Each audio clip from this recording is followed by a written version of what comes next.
언니 카드 좀 가져봐.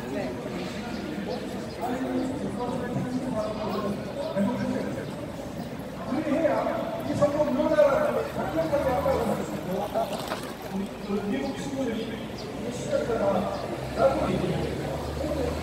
어디서 피트 텍사스 미국 국방부 장관이 한국을 놓지 않을 것이다. 그리고 중국의 위협으로부터 막을 것이다라는 얘기를 했습니다. 그러면 우리가 그 근거를 얘기를 해야 됩니다. 저도 좀 여기 오기 전까지 저기 호텔에서 또 그 친구들하고 또 다른 전문가들하고 얘기를 조금 하다가 왔는데요. 수많은 증거들을 국민들에게 다 알리는 작업들을 해야 됩니다. 그래서 이 중에 똘똘한 친구들은 오늘 집회 나와도 집에 가서 자지 말고 어떤 부정선거가 있는지를 국민들한테 알리는 작업도 꾸준히 해야 되고, 그리고 선거관리위원회에 계속 바꿔치기를 할 겁니다. 그들은 안에 딱 두고 나면은 그 안에서 무슨 짓을 할지 모릅니다. 사실 조금 전에도 계속 제보가 오는데 선관위가 안에서 너무 수사관 짓을 많이 한다. 이러려면 우리가 그 선관위 안에 직원들 몇몇 없습니다. 민원을 제기하면 됩니다. 이거 뭐냐? 민원 제기를, 정당한 민원 제기를 하고 또 CCTV 열람 등사나 이런 것들을 해서 이놈들 틈을 좀 빼야 되는 그런 것들이 중요합니다. 물론 그럼에도 불구하고 대놓고 부정선거를 할 것이기 때문에 이번 6.3 대선은 사실 개표 중단해야 합니다. 대선 무효 선언해야 합니다. 사실 김문수 후보 대선 무효 선언해야 합니다. 이 국민적 열망과 마땅히 해야 할 일들을 우리가 사람들에게 알려야 합니다. 아직까지 긴가민가 하는 사람들이 있습니다. 그런 사람들에게 야, 이거 부정선거 맞다라고 얘기를 해주고 나도 동참하겠다라고 얘기를 해야 됩니다. 지금 참여하고 있는 2030 친구들이 몇 년 전에는 부정선거 뭐지? 라고 생각했던 친구들이 많을 겁니다. 그러나 지금 그들이 함께 오히려 앞서서 나서고 있습니다. 그 지금도 침묵하거나 잘 모르는 사람들이 이 광장에 나와서 저 거짓 정권, 거짓 국회에 야 너네 뭐야? 저 엉망인 선관위에 너네 도대체 뭐냐 하는 국민의 분노를 느끼게 해줘야 됩니다. 마땅히 그렇게 해야 되고, 이번 선거에서 우리가 이 기회를 놓친다면 정말 제2의 홍콩, 제2의 베네수엘라는 물론이고 장기간에 그 이해찬이 뭐 100년 어쩌고 하는 것처럼 엄청난 시간을 우리는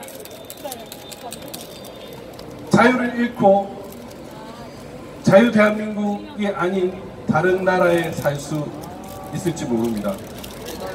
저 베네수엘라가 1999년에 차베스가 들어선 이후에 지금까지도 부정선거로 마두로의 정권이 계속되고 있습니다.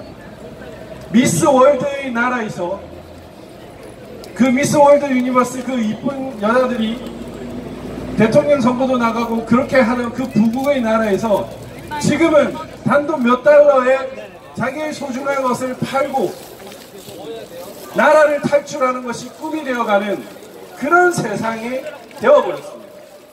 미국도 인정을 하지 않고 그 부정선거 시비가 있는 브라질도 인정하지 않고 아르헨티나도 인정하지 않고 주변 나라가 저 나라는 부정선거의 국가라고 인정을 받고 버림을 받고 아무도 그 나라를 구제해 주지 못하는 그런 나라가 되고 있습니다. 지금 우리가 그런 나라로 가고 있습니다. 여러분 이거 멈춰야 되지 않겠습니까? 저는 이번 6.3 대선이 정말 어쩌면 마지막 선거가 될 수 있다고 생각을 합니다. 이미 버려진, 더럽혀진 부정선거로 얼룩진 선거지만 우리가 이거 부정이야, 이거 가짜야, 이거 무효야 라고 국민이 심판을 하지 못하면 우리가 저 홍콩의 사람들처럼 나라를 떠나버리고 베네수엘라 사람처럼 1000만 명이 나라를 떠나버리는 그런 나라에 살 수 있을지도 모릅니다. 여러분 그렇게 살고 싶습니까? 우리는 그렇게 살 수 없습니다. 며칠 전에 어제 있었던 부정선거와 관련된 얘기를 잠깐 해보겠습니다. 사전투표에서 조금 전에 이서진 학생이 얘기했던 그 용인 수지 성복 행정복지센터 그 성복 사전투표소에 있었던 그 이재명으로 기표된 사전투표지는 20대 여성이 투표를 하려고 회송용 봉투를 열었는데 하나 더 있어가지고 이게 뭐야 라고 해서 발견된 일입니다. 이건 어떤 걸 의미하냐면은 결국 인쇄나리를 고집했던 저 선관위와 그 부정선거 카르텔이 제3지에서 가짜투표지를 양산을 했고 그것을 우편투표를 통한 회송용 봉투 안에 집어넣었다는 얘기입니다. 이 두 가지 작업이 어마어마한 일입니다. 이것이 개인이 자작극으로 될 일인가요? 결코 될 수 없습니다. 저 선관위는 불과 3년 전 3구 대선에서 이재명으로 기표된 투표지가 3장 나왔던 저 은평구 사전투표소에서 그것도 똑같았습니다. 회송용 봉투 안에 이재명으로 기표된 투표지가 있어서 사람들이 이게 뭐냐라고 해가 난리가 났다는 사건인데 아무도 그것이 이재명 기표된 위조 투표지 사건으로 기억하지 못하고 있습니다. 뭘로 기억하고 있느냐? 속구리 투표라고 기억을 하고 있습니다. 왜? 속구리 투표는 관리 부실이지만 이재명으로 기표된 위조 투표지는 부정선거이기 때문에 그렇습니다. 여러분, 이걸 자작극으로 논란을 삼는 우리들의 이유는 뭐겠습니까? 그들의 부정선거를 덮거나 희석시키려고 하는 것입니다. 우리는 절대 그런데 희석되면 안 됩니다. 제가 그 당시에 있었던 그 참관인과 같은 단톡을 하고 있습니다. 도태우 변호사님과 제가 그분을 돕고 있는데 말도 안 된다. 자작극을 이 선관위를 고소해야 되겠다. 라고 지금 얘기를 하고 있는 상황입니다. 선관위는 정말로 뻔뻔합니다. 어제 행안면, 전북 부안군 행안면이 100%가 넘었죠. 2033명이 인구수인데 2464표가 나왔습니다. 그리고 전남 광양시에 1366명이 인구수인데 투표한 인원은 2700표가 넘게 나왔습니다. 그런데 이 선관위가 뭐라고 얘기를 하고 있냐면은 그게 부안군에서 관내 사전투표를 하다 보니까 다른 면에 있는 사람들도 들어와서 그렇습니다 라고 얘기를 합니다. 광양시도 마찬가지로 그렇게 얘기를 하고 있습니다. 그러나 여러분, 그들의 거짓말은 단번에 반박이 가능합니다. 제가 오늘 아침에 오기 전에 부안군과 태인동의 20대 대선 표를 봤습니다. 부안군은 지금 800표 이상이 업됐고요. 태안은 2배 이상이 업됐습니다. 똑같은 선거였는데 3년이 지난 지금 그렇게 업될 이유가 있겠습니까? 없습니다. 2020년 4.15 총선 때도 마찬가지였습니다. 저기 파주의 지역구인 파주시 진동면에서 인구수보다 많은 투표수가 기록이 됐습니다. 그랬더니 선관위가 뭐라고 얘기했냐? 그게 관내 사전투표라서 파주시에 있는 다른 사람들이 거기 와서 그렇습니다라고 얘기를 했습니다. 근데 그 지역이 무슨 지역이었냐? DMZ였습니다. 민간인이 출입할 수 없는 지역이었습니다. 그래서 출입 장부를 쓰는 거거든요. 그럼 출입 장부를 내놔라라고 했는데 아직도 못 내놓고 있습니다. 왜 못 내놓겠습니까? 부정선거인 게 바로 들키니까. 그동안은 어떻게 형상기억종이든 이런 말도 안 되는 거짓말이든 온갖 거짓말을 하면서 국민들을 시시하게 만들었습니다. 그런데 이제 우리는 더 이상 참을 수가 없습니다. 여기서 이제 참으면 여러분들은 이제 대한민국 말을 할 수가 없습니다. 꿀꿀꿀 멍멍멍 개돼지로 살고 싶으십니까? 우리는 그렇게 살 수가 없습니다. 여러분, 정말 6.3 대선은 모든 사람들에게 부정선거를 알리고 더 이상 대한민국의 부정선거는 용납하지 않겠다라는 선언을 하는 선거가 되어야 됩니다. 이번 6.3 대선에서 부득이 다 당일 투표를 하시고 곳곳마다 100% 이상을 찍는 투표율을 기록하시기 바랍니다. 그래서 저 부정선거 카르텔 놈들이 야 이거 이제 망했다, 우리 도망가자, 막 이렇게 얘기를 할 수 있어야 됩니다. 이제 우리가 외쳐야 할 그건 뭡니까? 노태야, 김용빈을 출국 금지하라! 출국 금지하라! 노태양을 구속하라! 김용빈을 체포하라! 대한민국 국민들을 우롱하고 법조인이란 것들이 오히려 국민들을 무시하고 대한민국 법체를 농락한 죄, 우리나라 주권을 대한민국이 아닌 다른 저 중국 그리고 부정선거 카르텔 범죄 집단에게 팔아넘긴 죄 용서할 수 있겠습니까? 저는 결코 용서할 수 없습니다. 우리는 꿈을 꾸고 함께 즐기고 자유롭게 누군가를 비판할 수 있는 그런 나라에 살아야 하는데, 부정을 부정이라고 얘기를 못하고 진실을 진실이라도 못하고 음모론자로 내몰고 구속시키고 이런 나라에 우리가 살아야 되겠습니까? 6월 3일날 우리가 그때까지 침묵을 하면 우리는 정말 그렇게 될 수도 있습니다. 여러분, 우리는 그런 나라에 살면 안 됩니다. 우리는 자유 대한민국이 살아야 합니다. 앞으로 이 얼마 안 남은 이 시간 동안 많은 국민들과 정보를 교류하고 분노를 공유하고 그리고 그 분노를 표출해서 6월 3일은 우리 대한민국을 다시 세울 수 있는 제2의 건국일로 만들어야 됩니다, 여러분. 아무튼 오늘 아마 정말 결정적인 증거들이 이제 하나 둘 셋 나올 겁니다. 그때 여러분들도 함께 이건 무효야! 너네들 구속! 대선 무효! 외칠 수 있어야 됩니다. 김문수 후보에게도 이재명에게도 왜 부정선거에 당당하지 못하냐, 부정을 왜 부정이라고 말하지 못하냐라고 말할 수 있어야 됩니다. 그래서 이번 선거 다시 치르고 그동안 대한민국 주권을 유린했던 우리 국민들의 주권을 우롱했던 이 가짜들, 이 거짓말 얘기들, 이 범죄자 놈들을 강력히 응징해야 됩니다, 여러분. Stop the steal! Stop the steal! Stop the steal! 예, 우리는 자유대한민국에서 계속적으로 자유롭게 살 것입니다. 감사합니다, 여러분. 네, 다시 한번 박지원 변호사님 뜨거운 박수 보내주시기 바랍니다. 네, 다음으로는요, 어젯밤에 과천 성관위까지 와주신 유튜버 중에 목격자 K님 어디 계신가요? 어디 계신가요? 아, 네, 어제 정말 퀴즈까지 내주시고 너무나 감사했어요. 목격자 K님 모시겠습니다. 우! 박수!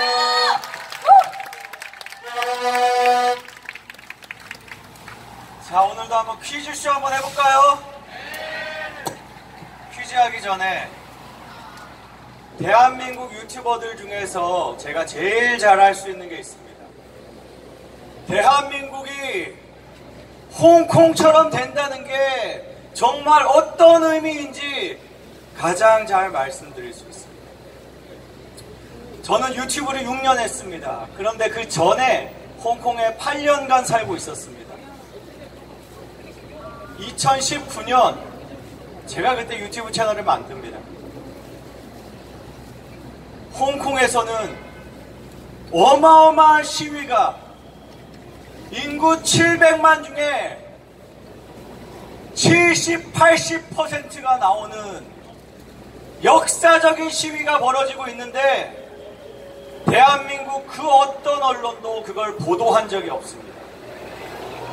6월 12일이었는데 여러분, 홍콩 시위하는 거 거의 일주일 지나서 알았습니까? 제 말이 맞을 거예요. 여러분, 이게 굉장히 소름 돋는 일입니다. 전 세계가 주목하는 뉴스에 한국 언론만 대한민국 국민들의 눈과 귀를 가리고 있었습니다. 부정선거. 우리 2030 뉴스 파이터즈가 이번에 개봉되어서 부정선거에 대해서 관심 가진 것, 천군만마 같은 정말 고마운 일입니다. 그런데요, 우리 박주현 변호사님도 그렇지만 2020년부터 그 말을 하고 있었어요.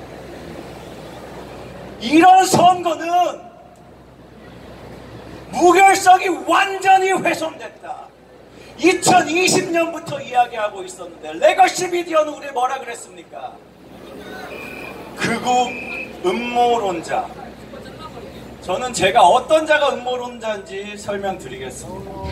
어제 용인 수지에서 본인의 반송용 봉투 안에 본인이 넣지도 않은 반접힌 이재명으로 기표된 투표용지가 나온 것을 가지고 문제 삼고 경찰을 불렀는데 선관위가 그것은 저 사람의 자작극이다 라고 말하면서 증거를 냈습니까? 정황이라도 이야기했습니까? 이런 것이 바로 음모입니다. 증거를 내지 못하고 주장을 하는 것이, 정황도 이야기하지 못하고 주장을 하는 것이 음모론자들입니다. 바로 선관위가 지금 음모론자예요. 이 사안은 굉장히 중대합니다. 왜냐? 그 기표용지의 진상을 밝히는 것이 어마어마한 범죄의 시작을, 반초를 끌어낼 수 있는 일이기 때문입니다. 하지만 선관위가 공식 입장으로서 자작극을 의심, 수사 의뢰 이것만 가지고도 어떻게 됐죠? 댓글들 중에 우리를 공격하는 여론이 생겼어요. 선관위가 아주 사악하게 음모론을 읊고 정당한 의심을 제기하는 사람을 공격합니다. 이렇게 야비한 조직이에요. 다시 홍콩으로 가겠습니다. 어제는 제가 막 퀴즈도 했는데 오늘 너무 비장해서 죄송합니다. 여러분, 하지만 우리가 비장하지 않을 수 있습니까? 우리는 정말 강한 힘과 싸우는 것이에요. 말씀드린 레거시 미디어 너무나 강력합니다. 홍콩 시위 대한민국 사람들 아무도 몰랐을 때, 여러분, 저는 당일날 어떻게 한국에 이게 아무도 안 알려질까 이 생각에 유튜브 채널을 만들었는데, 그날 제가 영상 만들자마자 올리자마자 조회수가 수만이 찍혔습니다. 제 채널이 처음부터 대박 터지는 거예요. 왜냐? 홍콩 시위로 검색하면 영상이 제 거 하나 나오는 거예요. 이게 저의 영광일까요? 행복일까요? 저는 이렇게 레거시 미디어의 눈과 귀가 가리워진 여러분들이 너무 딱했습니다. 그래서 저는 그날 유튜브 채널 만들 때는 홍콩을 위해서 만든다. 그런데요, 즉시 깨달았습니다. 지금 대한민국이 이미 많이 넘어갔구나. 친중 세력들이 대한민국의 언론을 붙들고 또 모든 행정기관을 이용해서 열심히 친중하고 있구나. 정확히 느꼈습니다. 홍콩이 얼마나 끔찍한 일이 벌어진 나라인지 한번 말씀드리겠습니다. 제가 홍콩에서 떠나온 건 21년도입니다. 저는 시진핑을 피해서 도망 온 거예요. 도망 왔습니다. 감옥 가기 싫었어요. 그때 무슨 법이 만들어졌냐? 국가안전법이라는 게 처음 만들어졌는데, 홍콩 시위 때 활동했던 모든 사람들의 소급 적용해서 잡아 넣었습니다. 홍콩 시위를 홍콩에서도 제대로 알리는 레거시 미디어가 없었습니다. 딱 하나 유튜브 채널, 대한 매체 애플데일리라는 매체가 있었어요. 한문으로는 빙과일보라고 부릅니다. 그 매체는 지오다노라는 패션 사업을 해가지고 1,000억 넘는 부를 일군 사람이 홍콩의 자유를 위해서 기여하겠다는 마음으로 만든 매체예요. 그 매체 지금은 사라졌습니다. 이 매체가 스스로 수익을 낼 수 있는 구조가 아니라 이 기업주가 자선사업 하듯이 본인의 자산을 나눠서 월급을 주는 구조였습니다. 홍콩 정부가 이 지민 라이라는 이 사주의 모든 재산을 몰수합니다. 아까 말씀드린 대로 새로 만든 법으로 소급 적용해서 죄목은 뭐냐? 홍콩 정부에 저항했다는 것 뿐이에요. 외세와 결탁해서 홍콩 정부에 비판을 하면 재산을 다 몰수하고 깜빵에 넣는다! 이게 21세기 최고 선진국 1인당 국민소득 6만 불이 넘는 홍콩에서 벌어진 일입니다. 그걸 바라보는 국제사회의 시선이 있어도 미국도 그걸 막지 못했어요. 여러분, 대한민국에서 이런 일들이 똑같이 벌어질 수 있을까요?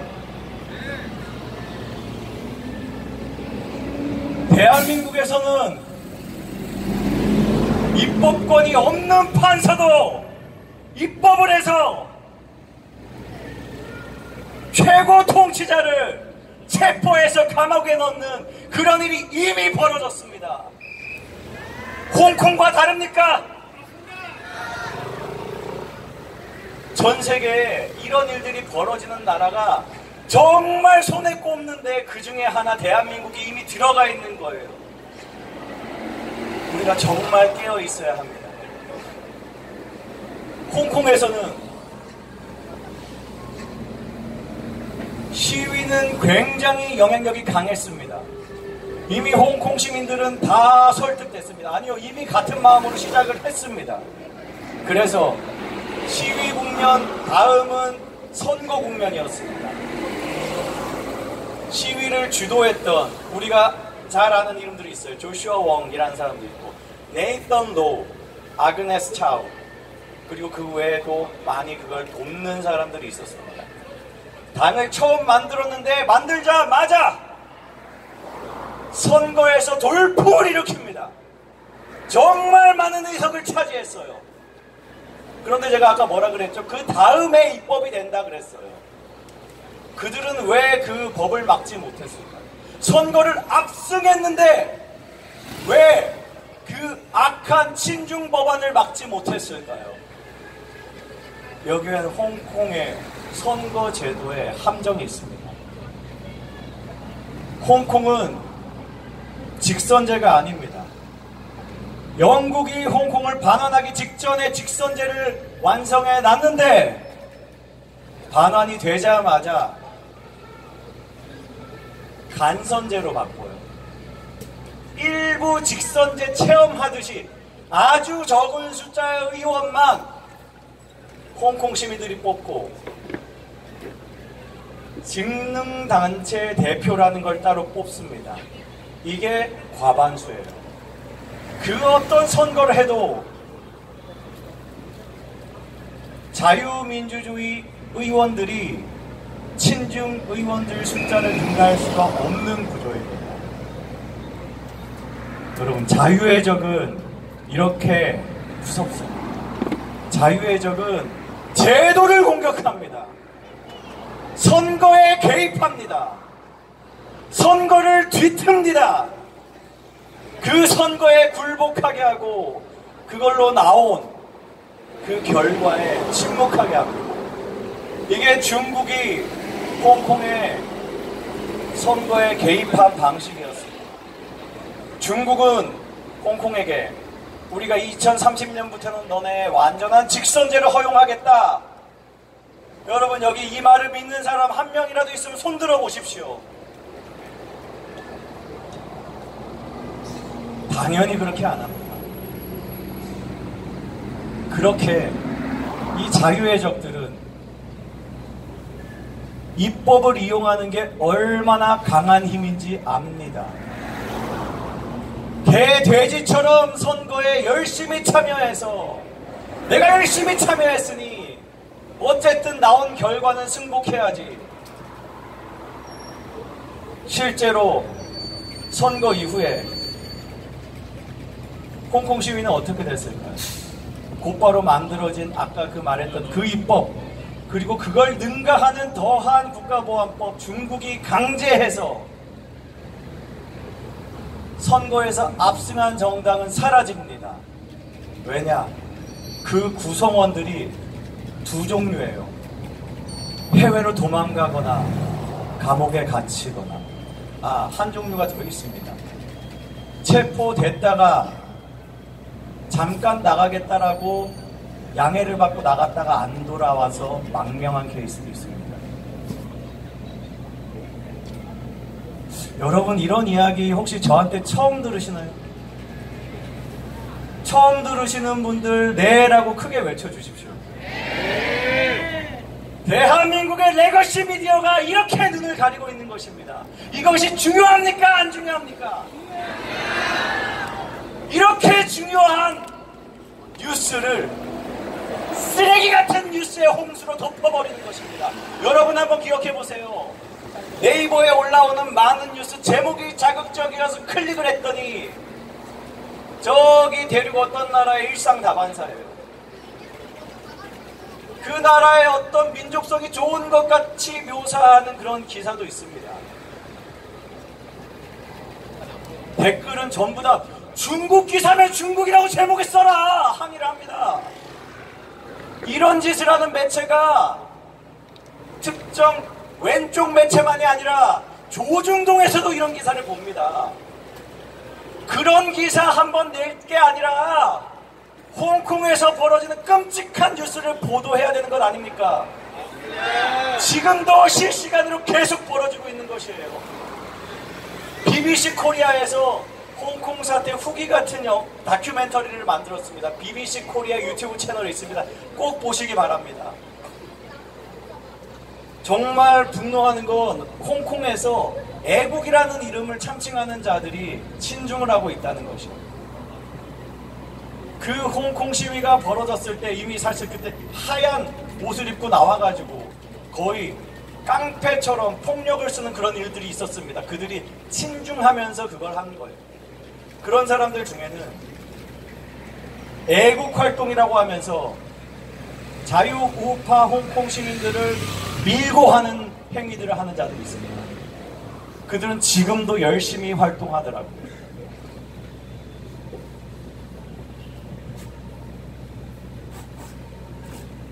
이렇게 입법, 사법, 행정 모든 것이 중국에 장악당하고 나면 이런 앞잡이들이 활개치면서 우리는 점점 위축될 수밖에 없습니다.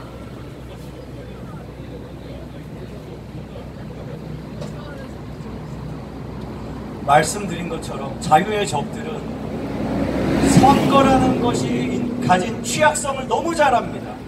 그래서 선거를 공격하는 것입니다.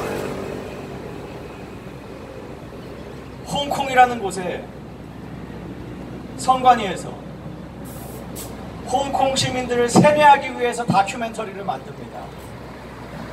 민주주의와 리더십이라는 제목으로 중국의 인사들을 옹호하는 다큐멘터리를 만드는 거예요. 1편이 왕후닝입니다. 이름 들어보신 분 계신가요? 시진핑의 책사예요.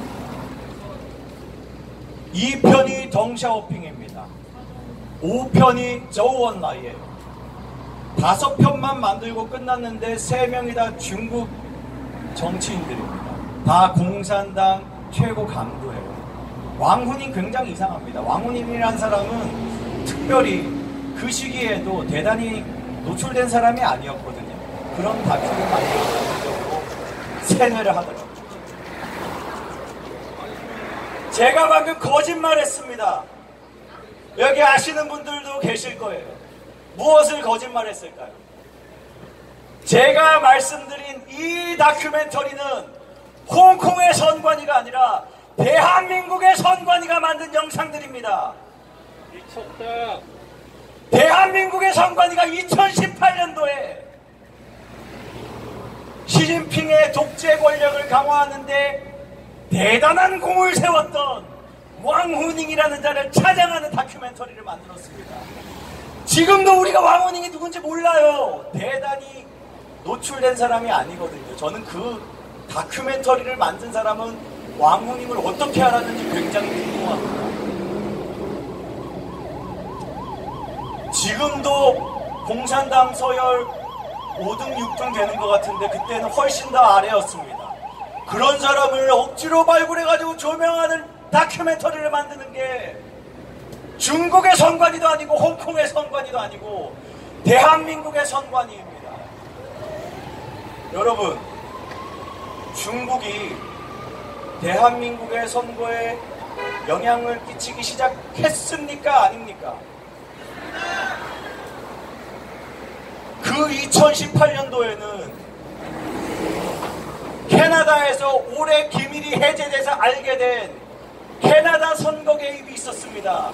중국 공산당이 캐나다 선거에 개입하고 선거에 출마한 정치인에게 추적이 안 되는 현금으로 거액을 갖다 바치고 정부 관계자들에게 뇌물을 준 일이 팩트로 완전히 확정되어서 이번에 공개가 되었습니다. 2018년, 17년에 벌어진 일입니다. 똑같은 시기에 호주에서도 친중 정치인에게 호주 달러 100만 달러가량을 주겠다 했더니 이 정치인이 양심선언을 하겠다고 나섭니다. 그런데 양심선언 기자회견이 약속되었던 그 시간 전에 이 사람은 호텔에서 변사체로 발견됩니다. 여러분, 대한민국의 정치 중국에 영향 끼칩니까? 안 끼칩니까? 중국이 호주와 캐나다만큼 대한민국에 관심 있겠습니까? 없겠습니까? 훨씬 더 많이 관심 가지고 있습니다. 그리고 훨씬 쉽습니다. 호주, 캐나다에서는 왕후닝 따위로 다큐멘터리도 못 만들어요. 그런데 대한민국에선 했습니다. 2018년도에 그 다큐멘터리가 만들어졌을 때 대한민국 레거시 미디어가 그걸 비판했을까요? 안 했을까요? 아무도 보도하지 않았습니다. 2020년에 처음 듣게 됐어요. 2020년 6월쯤인 것 같습니다. 이미 2020년 선거가 조작되었다라는 의심을 강하게 이야기하고 있을 때 한 매체가 그걸 보도를 합니다. 그 매체가 한국 매체가 아닌 거예요. 대만의 에포크 타임즈입니다. 에포크 타임즈의 한국어 버전이 있어요. 대만은 중국에 대해서 너무 잘 아니까 한국에 이런 일이 벌어지고 있는 걸 한국 매체가 보도하지 않는 것에 놀래서 그들이 보도한 것입니다. 그러면서 그 기사엔 이런 이야기가 있습니다. 이런 맥락은 공자학원에서 늘상 하는 레파토리다. 여러분, 전 세계에서 공자학원 제일 많은 나라가 어디입니까? 바로 그것입니다. 우리 지나가는 사람한테도 물어보면 다 마찬가지일 거예요. 중국 공산당에 대해서 호감이 있냐 없냐 물어보면 어떻게 나올까요? 90% 육박하는 사람의 대답이 똑같을 겁니다. 그런데 여러분, 전 세계 정치 집단 중에 중국의 가장 우호적인 집단 어딘 것 같습니까? 다 이름 얘기하면 안 돼요. 어느 나라에 있을 것 같습니까? 이것이 비극입니다. 이것이 굉장히 이상한 불을 친 거예요. 여러분, 정치인들은요, 민심을 따르려고 노력이라도 합니다. 그런데 딱 이 이슈만큼은 민심을 거스르려고, 민심을 끌고 가려고 노력하는 정치인이 있다면 거기에는 그 뒤에 보이지 않는 영향력이 있는 것입니다. 그런 영향력들이 쌓이고 쌓여서 정치인들이 특정 방향으로 정치를 하게 만드는 것이에요. 그렇기 때문에 우리가 선거를 잘해야 되는 것입니다. 그리고 그렇기 때문에 우리가 선거의 무결성을 완벽까지 추구해야 되는 것입니다. 여러분, 이제부터 퀴즈 시간입니다. 한 지역의 인구가 2,000명인데 투표자 수가 2,000명이 나온 게 정상입니까? 미친 소리입니까?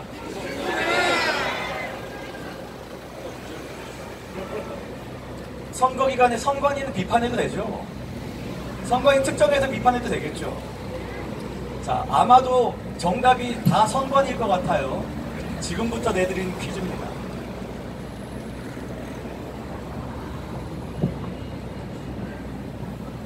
봉인지는 반드시 딱 붙어서 간인까지 잘 해서 그걸 떼었을 때 떼었다는 게 티가 날 수밖에 없게 해야 된다라고 주장하는 사람들이 미친 사람입니까?